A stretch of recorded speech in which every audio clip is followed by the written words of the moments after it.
Hey everyone, welcome back to Through the Covers. I'm Fred, and I'm really glad you're here. Last episode we set the stage for this IPL season. The expectations, the buzz, the feeling that something big was coming. But today, we rewind.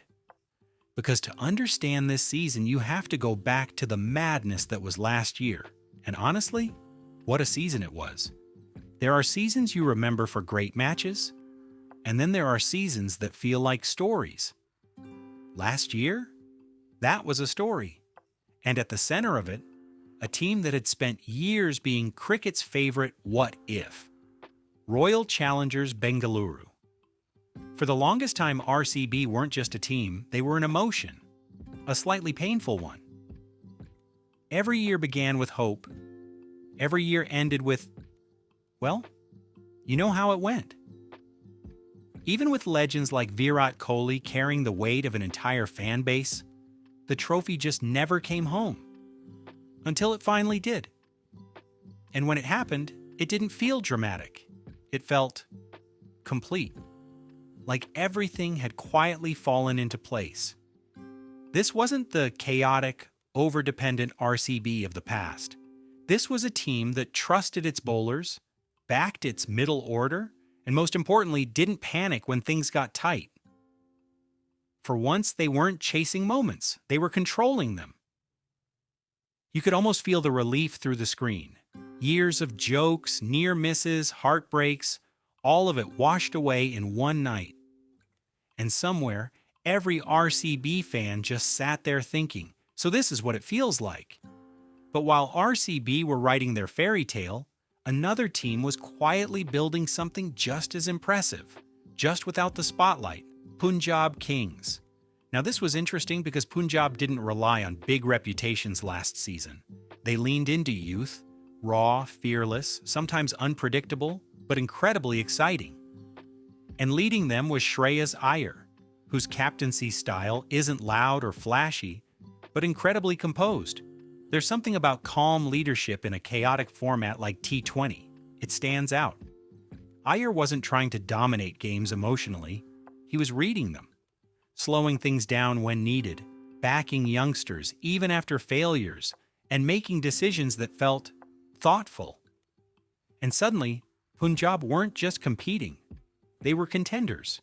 They made it to the final, only their second in IPL history. And even though they didn't end up lifting the trophy, it didn't feel like a loss. It felt like the beginning of something, like a team that had finally figured out who they were. And then, there was a very different story unfolding. Because if RCB was about redemption, and Punjab was about rise, Chennai Super Kings was about confusion. Let's be honest here, last season was rough. Not just by CSK standards, but in general.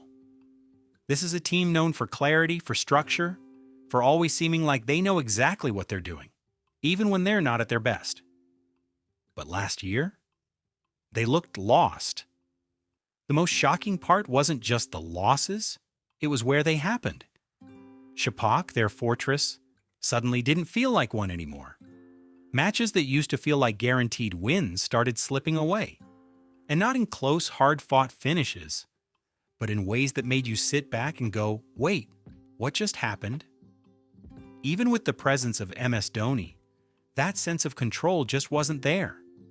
The batting lacked urgency, the bowling lacked penetration, and the overall energy just felt off. And then came that game against Kolkata Knight Riders, at home. That wasn't just a loss, it was a statement, and not a good one.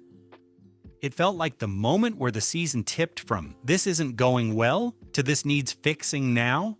To their credit, CSK didn't just sit with it. They reacted, maybe a little late, but they reacted. New names came in, fresh energy. Players like Dewald Brevis brought in a different kind of intent. Youngsters like Ayush Mahatre and Urvil Patel added hunger to a side that had started to look a little too comfortable. And slowly, something shifted. Not dramatically, not enough to save their season, but enough to make you notice, enough to give you hope. And that hope really came alive in one particular game, the clash between Gujarat Titans and CSK.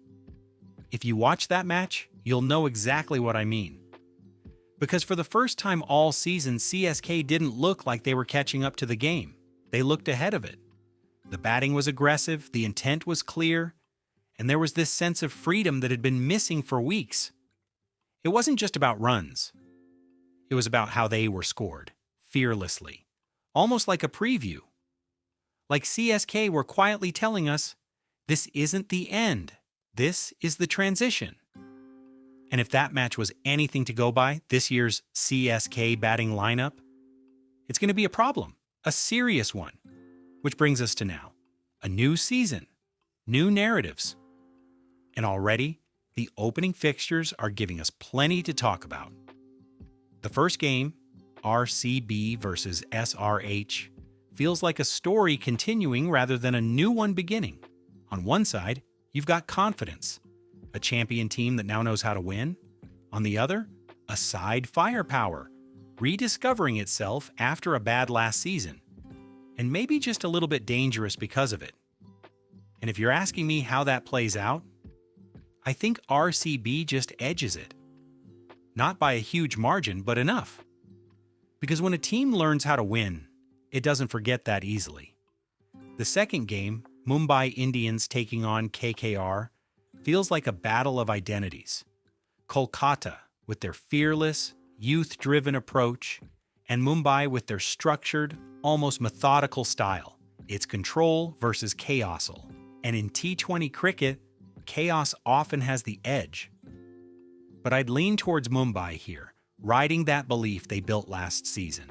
And then there's the third game, Rajasthan Royals up against CSK. This one's different. This is experience versus unpredictability. Chennai, as always, carry that big game aura. They don't always dominate the league stage, but when it matters, they show up. And I think in this one, they do just that. And just like that, we're back in the rhythm of the IPL stories building, teams evolving, new heroes waiting to emerge. And if last season taught us anything, it's that nothing is guaranteed. Not dominance, not failure, and definitely not outcomes. That's it for today's episode of Through the Covers.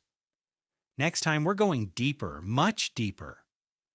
We're going to break down each team individually, look at their strategies, their matchups, their balance, and really understand what makes them tick this season. So if you love the game beyond just the highlights, you don't want to miss that.